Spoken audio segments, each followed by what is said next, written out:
자, 세상에 많은 사람들이 예수를 믿고 있죠. 그래서 우리나라에 기독교가 들어온 지 몇 년이 됐어요? 예. 그래서 기독교 100주년 이제 기념을 했던 것이 어제 같은데 이렇게 시간은 흘러왔습니다. 그런데 많은 사람들이 이제 예수를 믿기 때문에 예전에 제가 어렸을 때보다는 곳곳에 교회도 많고 기독교인도 많아진 상태입니다. 그런데 어떤 예수를 믿고 있으며 어디에 있는 예수를 믿고 있으며 그 예수님이 하시는 일이 무엇인지에 대해 관심을 가지고 그것을 알려고 하고, 그리고 예수님을 영접한 자기의 상태가 어떻게 되었는지에 대해서는 관심을 가지는 분들이 그리 많지는 않은 것 같습니다. 그래서 이제는 예수를 그냥 믿는다가 아니라 내가 영접한 예수님이 과연 어디에 계시며 그분은 내가 영접했으면 나에게 무슨 일을 해주고 계시는지, 그러한 것들을 온전히 알아야 되는 그러한 시대가 되었습니다. 그래서 우리가 하나님을 아버지라고 부른다고 하는 이 사실이 우리에게 무엇이 유익하며 그것으로 인해서 우리가 어떻게 변화되고 무슨 일을 해야 하며 어떻게 하나님을 기쁘시게 하는지, 이와 같은 것들을 구체적으로 알고 그와 같은 일들을 하다가 아버지 앞에 잘했다 칭찬을 받는 그러한 하나님의 아들들로서의 삶이 되어져야만 할 때가 되었다는 겁니다. 그래서 이제는 무조건 예수를 부르던 시대가 지나갔습니다. 자, 요한복음 6장은 이제 하나님께서 정말 하늘의 양식들이 어떻게 주어지고 있는지를 구체적으로 열어주시는 이제 성경장이라고 보시면 됩니다. 자, 오늘도 요한복음 6장 27절을 한번 읽어보겠습니다. 썩는 양식을 위하여 일하지 말고 영생하도록 있는 양식을 위하여 하라. 이 양식은 인자가 너희에게 주리니 인자는 아버지 하나님의 인치신 자니라. 자, 헬라어로 한번 보겠습니다. 에르가제스테 메 텐 브로신 텐 아폴리메넨 알라 텐 브로신 텐 메누산 에이스 조에나이오니온 헨호 휘오스 투 안드로프 휘민도세이 투톤 가르호 파테르 에스프라기센 호테오스. 자, 이 헬라어 성경이 가장 처음에 쓰인 성경이죠. 그래서 성경이 이제 많은 사람들이 이 성경을 오해하고 있는데, 성경은 한글로 쓰여진 것이 아니에요. 원래 이스라엘 지방에서 예수님이 그 2000여 년 전에 계셨고 예수님을 통해서 하셨던 말씀, 예수님이 하셨던 사역들을 기록하게 하신 말씀이죠. 그리고 이 말씀은 모두가 다 비유로 기록이 돼 있어요. 그래서 하나님께서 하신 이 말씀들을 온전히 깨달아 알기 위해서는 최초에 기록되었던 헬라어 성경을 보지 않으면 많은 오해를 하게 마련입니다. 그래서 이 헬라어라고 하는 성로 쓰여진 성경을 볼 수밖에 없어요. 헬라어는 영어와 비슷해서 자 보시면 알지만 아주 영어의 알파벳과 흡사해요. 몇 개의 알파벳만 다릅니다.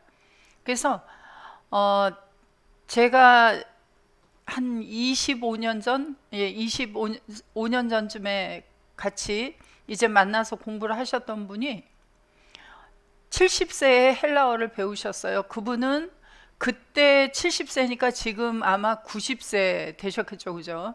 90세가 넘으셨을 거예요. 그분이 어떻게 이 헬라어를 읽는 법을 배우셨냐면, 주기도문을 헬라어로 하시면서 우리 이제 예배 세미나가 끝날 때 또는 예배 시간에 헬라어 주기도문 하시죠. 그 헬라어로 하는 주기도문을 보시면서 그냥 배우셨어요. 그래서 물론 사람마다 다 이제 그 지식을 습득하는 그 정도는 다 다르기 때문에 똑같이 그래야 한다는 건 아니에요. 그러나 그렇게도 배우실 수 있는 것이 이 헬라어라는 거예요. 정말 오늘은 제가 마스크를 쓰지 않았죠. 이 본당에 지금 아무도 안 계시기 때문에 제가 이제 오늘은 마스크를 벗고 강의를 하고 있습니다. 코로나 시대라서 이제 비말로 전파되는 이 코로나 위험 때문에 누가 있으면 강의를 할 때 마스크를 써야 하고, 안 계시면 제가 마스크를 벗어도 돼요. 그래서 오늘은 마스크를 벗었습니다. 자, 그래서 이 헬라어를 보시면 이제 아주 쉽게 되어 있어요. 그래서 조금만 배우시면 이 헬라어는 누구나 같이 읽을 수가 있습니다. 그래서 썩는 양식을 위해서 일하지 말고 그랬는데, 썩는 양식이 아니라 여기 아폴리메넨이라고 하는 이 단어는 아폴리미, 멸망하다예요. 그래서 멸망하게 하는 것, 양식 때문에 일하지 말아라 너희들은. 오직 뭐 때문에 일하라고 하냐면 텐 브로신 텐 메누산 에이스 조엔 아이오니온. 이건 뭐냐면 에이스 조엔 아이온이라고 하는 건 영생하도록이 아니라, 에이스라고 하는 단어는 뭐뭐 안으로, 그래서 영생 안으로 들어가, 메누사는 있는 게 아니라 거하고 있는 이에요. 그래서 영생 안으로 들어가, 메누사 메노, 거하고 있는 것 때문에, 그 양식 때문에. 그래서 영생 안으로 들어가 거하는 양식 때문에 너희들은 일을 해라 그래요. 그래서 멸망하게 하는 양식 때문에 일을 하지 말고, 영생 안으로 들어가 거하도록 하는 그런 양식 때문에 일을 해라라고 말씀을 하고 있습니다. 그리고 여기에 이제 번역이 또 잘못된 부분이 있어요. 헨호 휘오스 투 안드로프 휘민 도세이. 그래서 영생 안으로 들어가서 거하도록 하는 그 양식은, 자, 호휘오스 투 안드로프, 인자가 그래요. 인자라는 것은, 안드로포스는 사람입니다. 자, 사람의 아들이 휘민 도세이, 너희들에게 넘겨줄 것이다. 디도미는 넘겨주다예요. 그래서 이 요한복음에서는 3장 16절에서도 디도미를 쓰고 있어요. 그래서 하나님이 코스모스를 사랑해서 예수 그리스도를 주시는데, 그냥 주신다가 아니라 어떻게 준다 그랬어요? 넘겨준다. 그래서 디도미를 쓰셨죠. 그래서 자, 여기 사람의 아들이라 그랬는데 이 안드로포스는 사람이에요. 그래서 이 사람이 남성으로 쓰였지만은 대체적으로 남자와 여자를 따로 구분해서 이야기할 때는 안드로포스라는 단어보다는 아네르라는 단어, 남자라는 단어를 주로 쓰고 있고요. 이 안드로포스라고 하는 것은 사람을 이야기할 때 안드로포스를 쓰고 있습니다. 그래서 사람의 시작이 누구냐 하는 것 때문에 이제 많은 사람들이 의문을 가지고 있는데, 사람의 시작이 진화론을 보면은 뭐부터, 아주 작은 무슨 미생물체로부터 시작해서 진화해서 사람이 되었다, 또는 이제 원숭이가 진화돼서 사람이 되었다, 이렇게 이야기를 하기도 합니다. 그런데 성경에서는 만들어진 사람의 시작이 있고 사람이 있어요. 그래서 고린도전서 15장 45절에 보시면 두 종류의 사람을 이야기해 주고 있는데,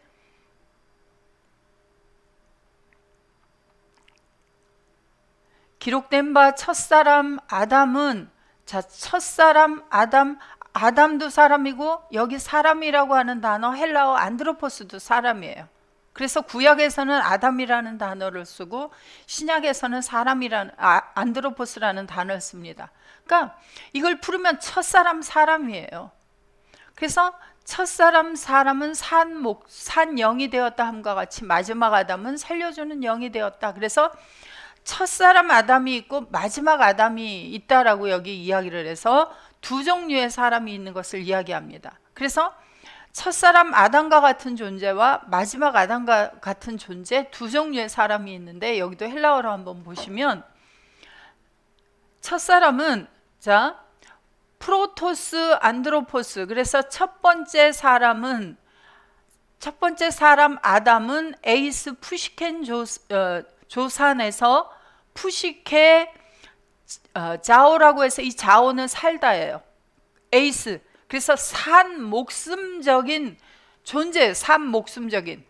그래서 성경을 보시면 목숨적인 존재가 있고 푸뉴마적인 존재가 있는데, 마지막 아담, 호 에스카토스 아담, 마지막 아담은 에이스 푸뉴마 조 포이 운 해서 마지막 아담 예수 그리스도를 이야기하는데, 마지막 아담 예수 그리스도는 어떤 존재냐면 살아있는 조포이에요. 살아있는 푸뉴마 존재예요. 살려주는 푸뉴마 존재, 산 존재를 만드는 푸뉴마예요. 사실 이 조포이운이라는 단어를 보시면은 여기 뒤에 포이에오가 있어요. 포이에오. 그래서 만들다. 그래서 이 마지막 아담 예수 그리스도는 구약의 여호와 하나님이시죠. 그래서 구약의 여호와 하나님께서 이 첫사람 아담을 만드셨어요. 창세기 2장 7절에서 아담을 만드셨죠. 그러면 자, 마지막 아담이라고 여기 표기되어 있는 호 에스카토스 아담이 먼저 계신 분입니까? 창세기 2장 7절에서 만들어 놓은 이 아담이 먼저 있던 존재입니까?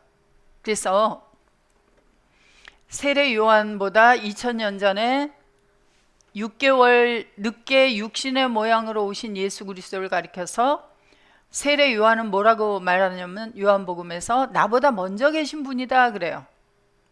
세상에 육신의 모양으로 나타날 때는 세례 요한보다 6개월 늦게 사람의 모습으로 나타나셨지만 어느 누구나 볼 수 있는 모습으로. 그런데 여기 첫사람 아담을 만드신 분이 누구냐면 바로 마지막 아담 예수 그리스도예요. 구약의 여호와 하나님이에요. 그러면 세례 요한보다만 먼저 계셨던 분입니까? 첫사람 아담보다도 먼저 계셨던 분입니까?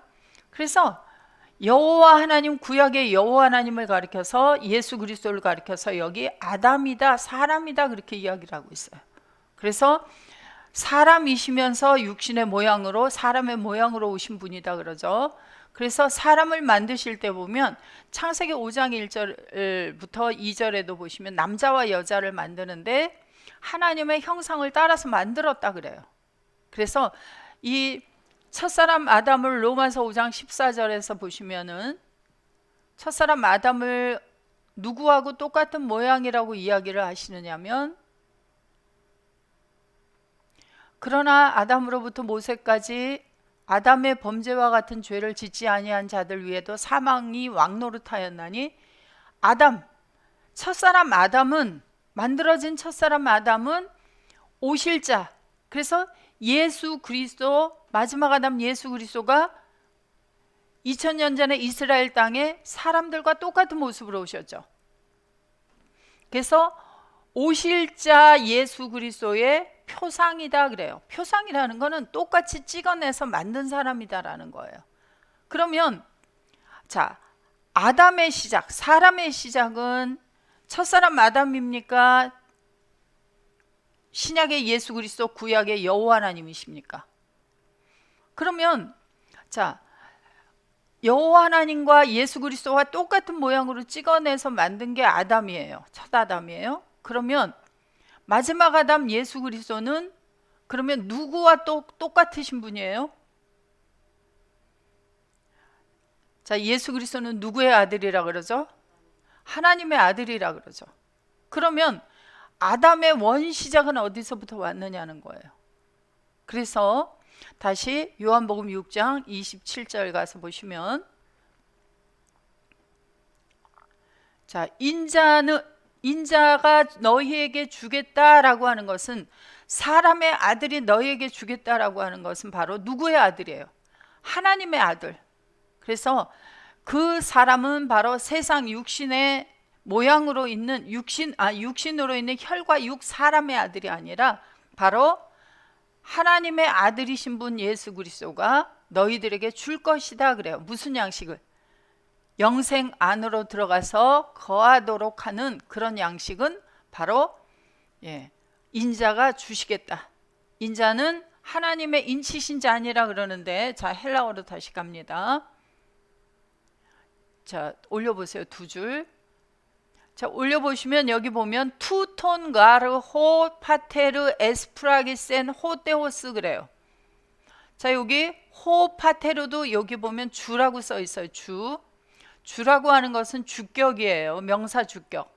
여기 호테오스도 주격이에요. 자, 주격이라는 거는 뭐냐면 우리나라 말로 하면 은는 이 가를 붙이는 게 주격이에요.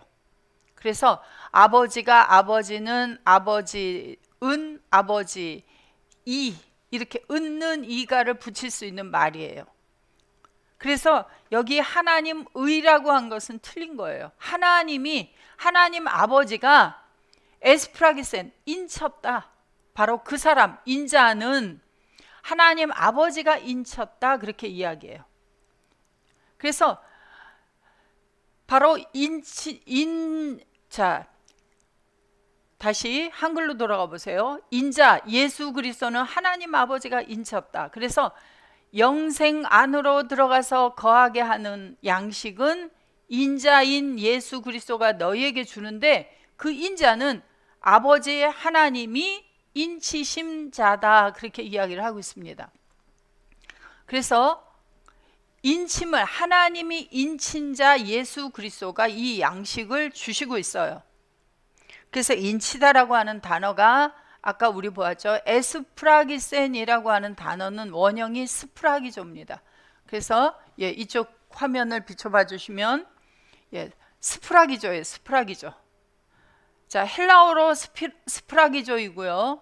히브리어로 보시면 하탐. 그래서 이것은 도장으로 찍다 또는 도장으로 임봉하다 또는 밀폐하다 그런 뜻이 있어요. 그래서 우리 보통 이제 중요한 이제 물건이나 문서들을 보면 이렇게 딱 봉함을 하고 거기에다 도장을 꽝 찍어놔요. 아무나 뜯지 못하도록.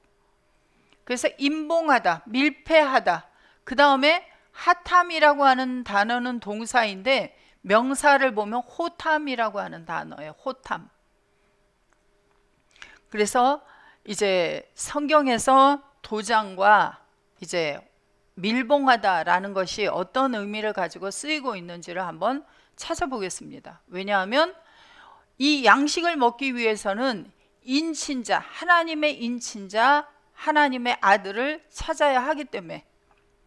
자, 먼저 2368번 호탐이라고 하는 도장부터 찾아보기로 하겠습니다. 자, 창세기 38장 11절부터 한번 보겠습니다.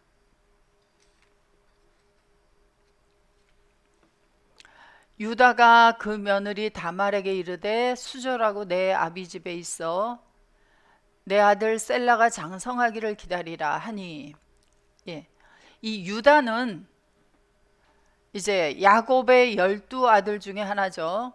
그래서 유다가 세 아들이 있었습니다.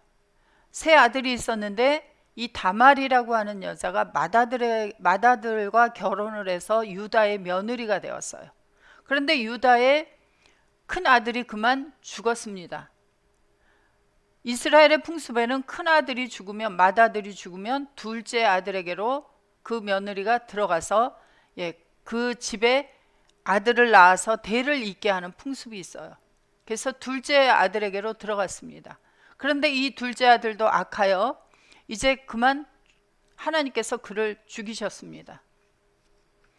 그래서 이 구약의 성경들을 보실 때 이제 세상의 육신적인 이야기로 보면 아니 무슨 이런 이야기가 성경에 다 기록되고 있어? 이렇게 볼 수가 있어요. 그런데 구약의 성경은 신약의 그림자예요. 그래서 신약에 일어날 일들을 그림자적으로 표현을 해준 거예요.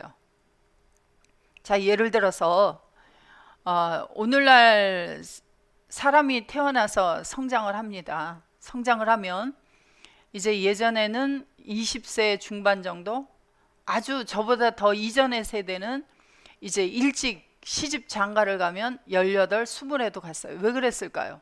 그때는 수명이 짧았어요. 사람의 수명이 얼마나 짧았느냐 하면 60세까지 살면 잘 살았다 해서 환갑 잔치를 했어요. 오래 사셨습니다 하고, 건강하게 잘 사셨습니다 하고 잔치를 하고 칠순 잔치를 하죠. 그런데 요새 예, 환갑이 됐다고 잔치하는 집이 그리 있나요, 없나요? 그리 없죠. 60을 사는 것은 뭐 보통이고 70, 80 사는 것도 보통이에요. 그래서 예전에는 수명이 짧았기 때문에 일찍 결혼을 했습니다. 그리고 제 나이 또래 때는 이제 20세 중반 정도에 결혼을 했어요. 그런데 지금은 20세 중반 정도에 가면 뭐라 그러죠? 결혼을 하면 일찍 갔다 그래요. 그리고 30살이 되어도 결혼을 안 한 사람들이 많이 있죠. 그런데 40이 되고 50이 돼도 자식이 결혼을 안 하고 있으면 부모는 뭐라고 하죠? 결혼하길 바라죠. 그래서 결혼을 하고 자식을 낳기를 바라요. 그런데 이러한 가정의 형태가 세상에 존재하지 않았다면, 자, 사람이 결혼해서 물론 자식을 낳아서 이제 인류를 이제 번창하게 하고 보존해가는 그런 의미도 있겠지만, 이러한 가정의 형태가 없다면 여러분들이 하나님이 우리 아버지시다, 예수님이 우리 남편이다, 예수님이 형제다, 이런 것들을 여러분들이 어떻게 이해를 하실 수 있겠어요? 세상에 이런 가족의 형태가 없다면 하나님 나라의 가족을 우리가 이해할 수 없어요. 성경이 다 쓰여 있다고 해도 이게 도대체 뭐야? 가족이라는 게 뭐야? 아버지라는 게 뭐야? 형제라는 게 뭐야? 사랑한다는 게 뭐야? 이런 걸 여러분들이 이해할 수가 없어요. 그렇기 때문에 세상의 이러한 형태들을 통해서 하나님과 우리와의 관계, 예수님과 우리와의 관계, 또 그리스도 안에 있는 형제들의 관계, 이런 것들을 선과 악, 이런 것들을 다 이해하도록 세상에 존재하도록 만들어 놓으셨어요. 그래서 이 유다의 이야기를 보면서도 마찬가지예요. 물론 이스라엘의 그 당시의 풍습이기도 하지만 이런 것들은 하나님 나라의 이야기를 이해하도록 이렇게 되도록 했다라고 보시면 돼요. 자, 유다가 그래서 세 아들이 있었는데 두 아들이 그렇게 죽어버렸어요. 그럼 유다가 세 아들이 있었으면 다말은 이제 몇 번째 아들에게 또 보내야 돼요? 세 번째 아들에게 보내야 돼요. 그런데 우리나라에도 여자가 시집을 가서 그 집이 잘 되면 복덩이가 들어왔다 하고, 여자가 시집을 가서 그 집에 안 좋은 일이 생기면 뭐라 그러죠? 여자가 잘못 들어와서 집안이 이렇게 된다, 그렇게 이야기를 하죠. 자, 유다의 집안에도 다말이 들어왔는데 아들이 둘이나 죽어버렸어요. 어느 때? 다말하고 결혼하니까. 그러니까 이 유다가 생각할 때 뭐라고 생각을 했을까요?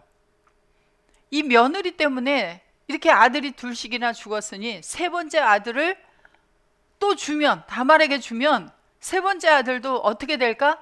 죽을까 염려해서 이제 주지를 않아요, 셋째 아들을. 그래서 다말에게 너는 친정 아버지한테 가서 집에 있어라, 그렇게 이야기를 한 거예요. 그러니까 다말이 후사를 잊지 못하는 여자가 되겠죠. 자, 얼마 후에 유다의 아내 수아의 딸이 죽은지라. 그래서 유다에게 아내가 있었는데 그 세 아들을 낳았던 그 아내마저 죽었어요. 그래서 유다가 위로를 받은 후에 그 친구 아들람 사람 히라와 함께 딥나로 올라가서 자기 양털 깎는 자에게 이르렀더니, 혹이 다말에게 고하되 내 시아버지가 자기 양털을 깎으려고 딥나에 올라왔다 한지라.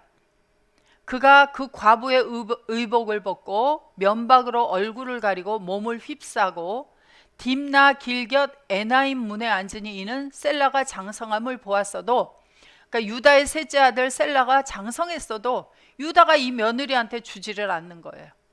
그래서 자기를 그의 아내로 셀라의 아들로 주지 않음을 인함이라. 그가 얼굴을 가리웠으므로 유다가 그를 보고 창녀로 여겼어요. 그래서 길곁으로 그에게 나아가 가로되 청컨대 나로 너에게 들어가게 하라 하니 그 자부 며느리인 줄 알지 못하였습니다. 그가 가로되 당신이 무엇을 주고 내게 들어오려고 하느냐? 유다가 가로되 내가 나의 때에서 염소 새끼를 주겠다. 그랬더니 다말이 가로되 당신의 그것을 줄 때까지 염소가 새끼를 낳아야 줄 거잖아요. 그럼 당신의 염소 새끼를 줄 때까지 어떤 약조물을 주겠습니까?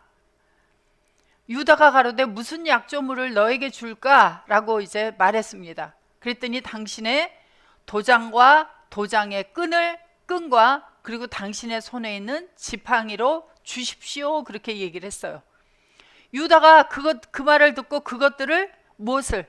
도장과 도장의 끈과 그리고 지팡이, 그것들을 다말에게 주고 그에게 들어갔더니 그가 유다로 말미암아 잉태하였더라 그래요. 자, 이스라엘에는 남편이 없는 여자가 아이를 임신하게 되어지면 어떻게 했을까요? 남편이 없는데 아이를 가졌어요. 누구도 그랬죠? 성령으로 잉태한 마리아도 정혼은 했지만 요셉과 함께 살기 전에 아이를 가졌어요. 그러면 돌로 쳐서 죽여야 돼요.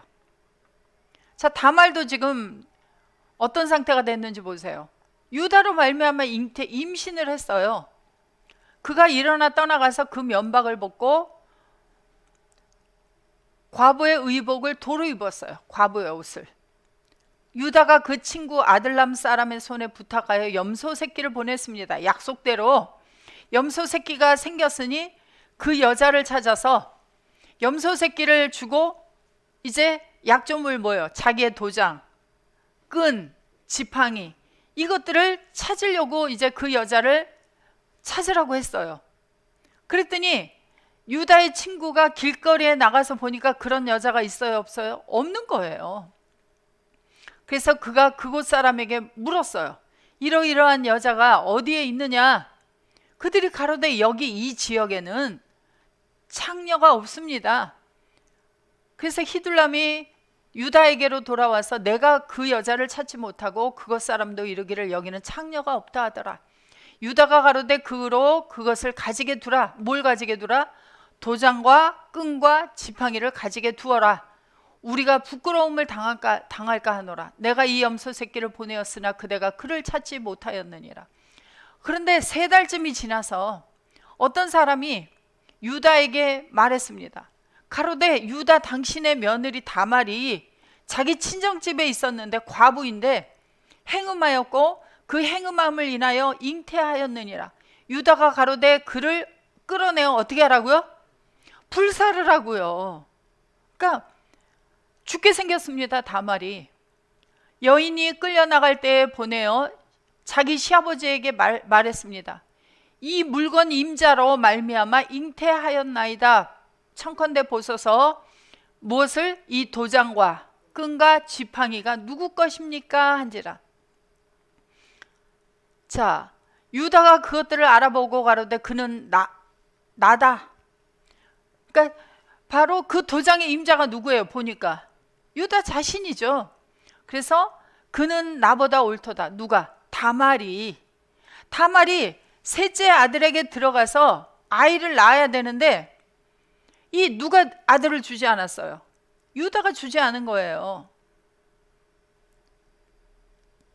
그래서 자기보다 옳다 하고 다시는 그를 가까이 아니하였더라. 그래서 임산하여 보니 쌍둥이라.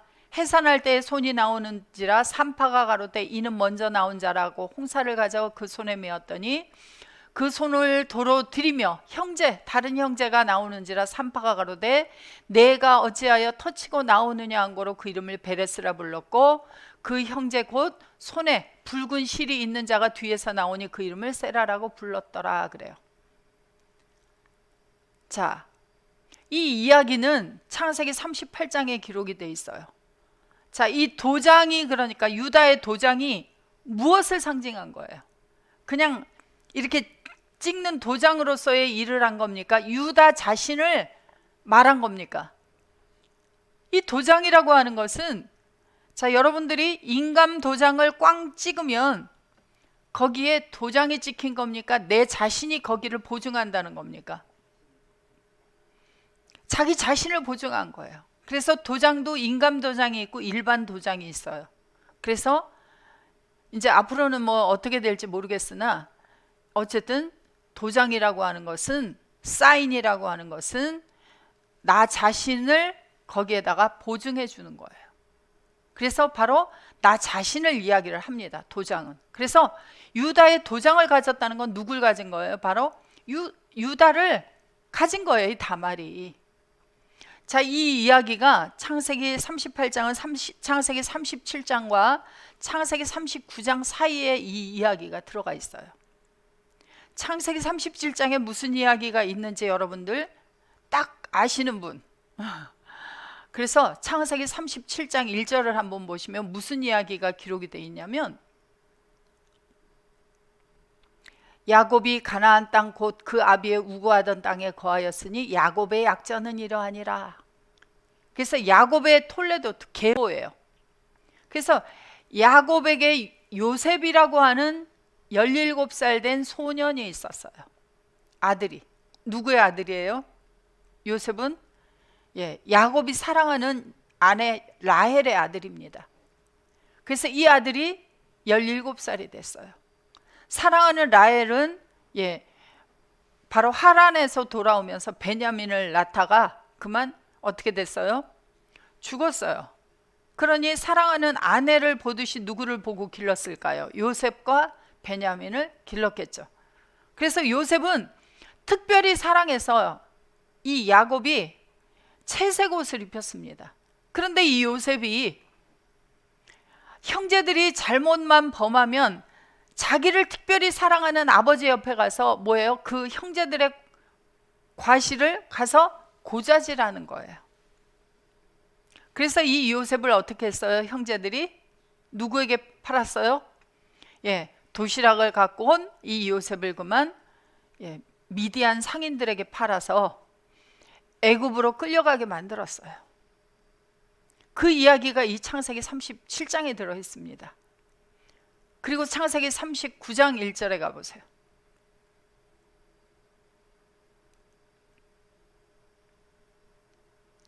자, 요셉이 이끌려 애굽에 내려가매. 그래서 앞에 팔린 이야기가 들어있고 그 사이에 유다의 이야기가 들어있고, 그리고 창세기 38장부터는 다시 요셉의 이야기가 기록이 돼 있어요. 왜 이렇게 성경을 기록해 놓았을까? 대단히 많은 생각을 하게 한 이야기의 진행입니다. 성경이 왜 이렇게 하셨을까요? 자, 요셉이 어디로 가야 돼요? 하나님의 각본은 요셉은 애굽으로 가서 7년 풍년 7년 흉년이 있고, 그리고 누구에게? 아브라함에게 약속하셨던 대로 어디에서? 창세기 15장에서 아브라함에게 말씀하셨어요. 이미 너의 후손들이 어디로 내려갈 것이다? 애굽으로 내려갈 것이다. 애굽으로 내려가서 거기서 430년 동안에 거기서 종살이를 하다가 거기서 나와서 다시 가나안으로 들어가게 될 것이다 라고 이미 말씀을 하셨어요. 하나님은 그 일을 이루셔야 돼요. 그런데 하나님의 백성들, 바로 아브라함의 후손들이 애굽에 아무것도 없을 때 그냥 내려가는 게 아니라 흉년이라는 것을 만들어서 내려가야 하는데 그냥 내려가면 안 되잖아요. 애굽에 양식이 있어야 내려갈 거잖아요. 그러니까 7년 풍년 7년 흉년을 만드실 것을 이미 계획하셨고, 그 7년 풍년 동안의 양식을 저축할 수 있는 요셉이 애굽에 가서 뭐가 돼 있어야 돼요? 총리가 되어 있어야 돼요. 하나님의 각본이에요. 자, 유다에게 자손이 끊어져 버렸다면, 만일 세 아들이 다 죽어버리고 자손이 끊어져 버렸다면 예수 그리스도가 오실 수가 있을까요? 없을까요? 하나님께서는 유다 지파를 통해서, 레위 지파가 아니라 유다 지파를 통해서 바로 예수 그리스도 그분께서 오셔야 될 것을 뭐 하고 계셨어요? 이미 계획하고 계셨고 그 계획을 이루어 가셔야만 해요. 창세기 37장부터 이야기가 시작되는 요셉의 이야기도 하나님의 각본이에요. 계획이에요. 창세기 38장도 하나님의 계획이에요. 자, 요셉이 애굽으로 끌려간 것이 재앙입니까? 하나님의 계획이요? 하나님의 평안이십니까? 그래서 하나님께서는 자, 예레미야서 29장 11절에 한번 가보겠습니다. 29장 11절 29, 11. 나 여호와가 말하노라. 너희를 향한 나 여호와의 생각은 내가 안다. 재앙이 아니라고 평안이요 너희 장래에 소망을 주려 하는 생각이라 그래요. 자, 혹시나 하나님의 훈련을 받으면서 힘겹게 지나가시는 분이 계시다면 그건 하나님의 각본이에요. 너무하시다고요? 저는 그랬어요. 이 믿음의 선진들의 삶을 보면서 야곱이 하란으로 밧단 하란으로 형 에서를 피해서 도망을 갈 때도 그랬고, 그리고 20년 동안 종살이를 하게 하신 그 사건도 그랬고, 이 요셉을 애굽의 보디발 장군의 집에 보내어서 17세에 내려갔으니까 30세에 총리가 되기까지 13년인데 하나님께서는 미리 너 13년 동안만 훈련받아라 이렇게 이야기하지 않으셨어요. 오직 하나님만, 여호와 하나님만 의뢰할 수 있는 때까지 하나님은 요셉을 훈련하셨습니다. 그 모든 것이 하나님의 계획이요 평안을 주기 위한 하나님의 섭리였어요. 자, 유다를 통해서 예수 그리스도가 오셔야 되는데 유다를 통해서 무엇이 이루어져야 돼요? 자손이 계속 이어져 가야 돼요. 그리고 이방 여자 다말을 통해서. 그래서 이방인들이었던 우리들이 예수 그리스도에게로 와서 어떻게 될 것을, 하나님의 아들이 되어지고 하나님의 아들을 복음으로 낳는 이야기들을 하게 하기 위해서는 그 구약의 유다와 다말을 통해서 태어나는 그 자식들의 이야기를 보여주셔야 돼요.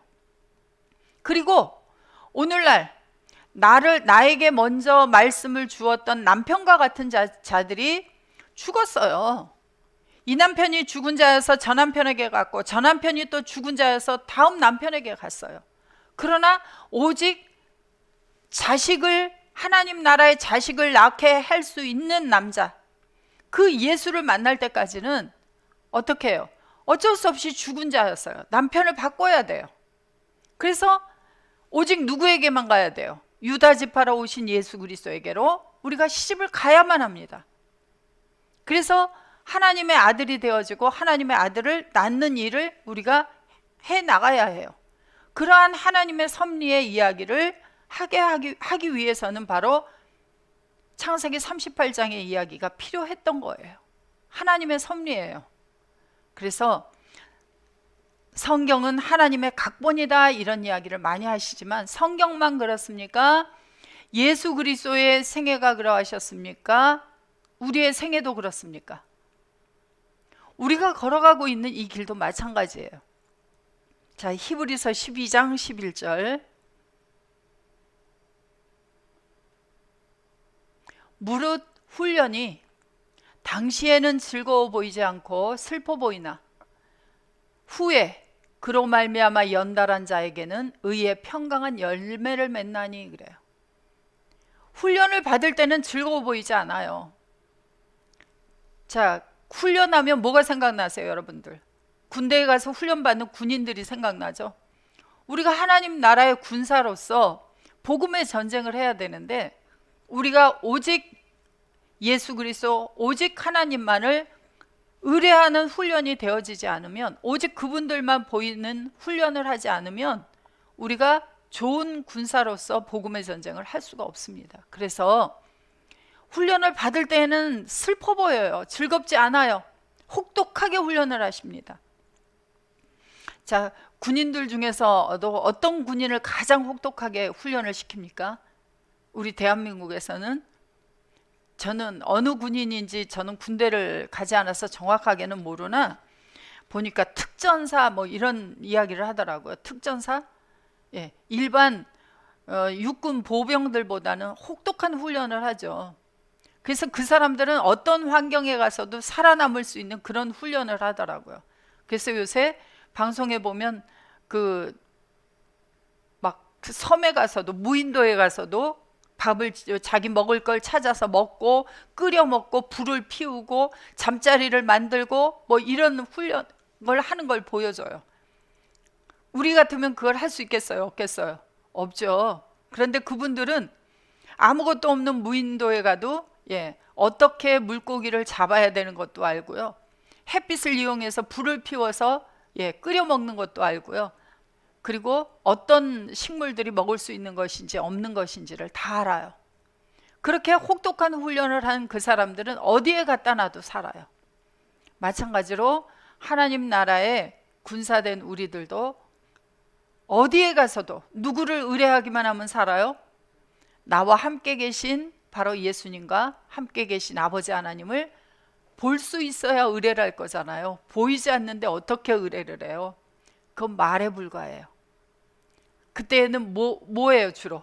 부르짖고 기도만 해요. 어디 계시는지도 모르면서. 왜 부르짖어요? 불안하니까. 맡길 수가 없으니까. 그래서 잠잠히 그분의 하는 것을 바라볼 수 있고 그분을 의뢰할 수 있으면 보게 되어집니다. 자, 히브리서 5장 14절.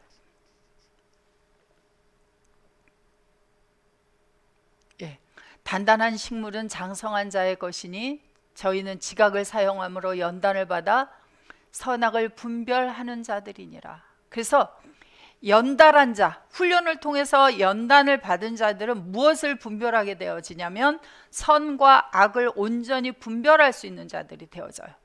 무엇이 하나님 나라의 선이며 무엇이 하나님 나라에서 악한 것인가를 온전히 분별할 수 있는 장성한 자들이 되어지는 거예요. 그래서 바로 장성한 하나님 나라의 아들들로서 하나님의 일을 감당하기 위해서 우리가 훈련도 받아야 된다 그래요. 그래서 훈련을 받지 않으면 사생자다 그럽니다. 그래서 하나님께서 하나님의 아들들 한 사람 한 사람을 하나님께서 훈련하고 계시는데 우리가 지금 훈련을 받는 증거는 뭐예요? 아, 내가 하나님의 아들이구나, 하나님의 사랑하는 친아들이구나 하는 것을 확증하는 시간이 되시면 됩니다. 자, 예레미야서 22장 21절. 내가 평안할 때에 내가 너에게 말하였으나 내 말이 나는 듣지 아니하리라 하였나니 내가 어려서부터 내 목소리를 청정치 아니함이 내 습관이다. 자, 어떻게 해야 하나님의 말씀을 잘 듣겠어요? 어려움이 닥쳐보면 아나요? 아니죠. 평안할 때에도 하나님의 말씀을 듣고 우리가 어려운 일을 당해도 하나님 말씀을 듣고 그 말씀이 우리의 무엇이 되어져요? 우리의 양식이요 우리를 살게 하는 거예요. 그런데 어려서부터 듣지를 않아요. 자, 내 목자들은, 너의 목자들은 다 바람에 삼키울 것이요. 자, 말씀을 듣지 않는 나를 인도하고 있는 목자가 어떤 사람들이에요? 다 삼켜버릴 자들이에요. 바람에 삼키운다는 것은 물론 뭐 허리케인이나 토네이도 뭐 이런 바람도 있어요, 세상에는. 그래서 그 바람이 한번 지나가면 그곳은 어떻게 되어지죠? 싹 쓸어버리죠. 바람이 쓸고 가버리죠. 집도 쓸고 가고 차도 쓸고 가고 막 이래요. 그런데 자, 바람도 치맛바람이 있더라고요. 무슨 바람이 있어요? 치맛바람. 치맛바람은 바람인가요? 어떤 사람들인가요? 그래서 사람들을 가리켜서 바람이다 그래요. 그래서 여기 보시면 바람이 히브리어로 무엇이라고 되어 있느냐면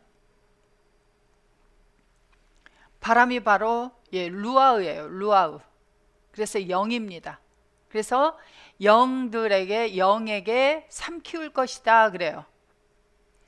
그래서 이 영에게 삼키운다 그러는데, 자, 예레미야서 5장 13절에 가보면 바람, 영을 가리켜서 여기서 뭐라고 이야기를 하냐면 선지자들은 바람이다 그래요. 말씀이 그들 속에 있지 아니한즉.